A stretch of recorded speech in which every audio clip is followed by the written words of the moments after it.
for those people, again, who bought near the end of the boom, I mean, it will be horrific. Expected interest rate cuts will come too late for some people already hurt by tight monetary policy. To talk about the political implications of that, I'm joined by NBR's political editor Brent Edwards. So Brent, who's borne the brunt of the higher interest rates? Well, if you look at it, it'll be largely those households that have got large mortgages, and I guess many of them who would have bought late in that housing boom market, when prices really took off. So you'll have a number of households that, just massive mortgages because the prices they had to pay to get a house was so high. And those interest rates will be really, really, really hurting. For those people who are mortgage free, makes no difference. And then for others who have perhaps been in the market for a long time and have bought houses with lower mortgages and the like, they'll feel it, but certainly not to the same extent as those, that borrowed heavily to get into the housing market, in the last 2, 3, 4 years of that boom. What happens when house prices fall further, as Housing Minister Chris Bishop has said?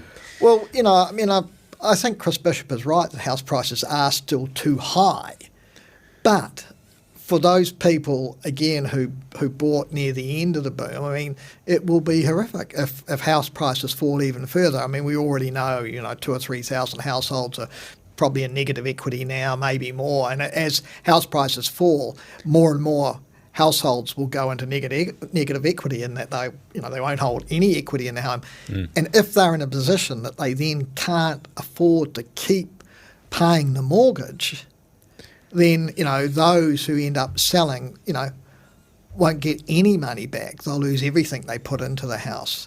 In that sense, you think, those that might benefit in that situation may well be investors, property investors who are kind of looking for a bargain. And what does this mean for the coalition government then? Could it be hurt politically by this? Yeah, well, that's the interesting thing. And I mean, particularly, I think it was quite brave almost in a way for Chris Bishop to talk about he wanted to see house prices fall further. I mean, Labor politicians had always not gone there. They'd talked about wanting to see house prices rise slowly, more slowly than average wages, so that, in that way housing affordability would fall back into line over time. So, there is a political risk for the government, but I guess they're probably picking on it that in the end it's only going to be a small amount of people that might be disadvantaged by this, not enough to, if you like, to turn the voting public, and that others who then can perhaps get into the housing market because house prices fall may well feel better. But in the main, I think, what the government will be, counting on is that by 2026, inflation's well under the band. I mean, it's expected to be in the band by the end of this year. Interest rates have come down. Employment prospects are looking better. The economy is actually, moving ahead. And so that most households will feel better off about their economic prospects then than they do today. And on that basis, politically, it will be good for the governing parties. NBR is offering a special July-only deal, $399 for a year's subscription. So you'll be able to find me on nbr.co.nz.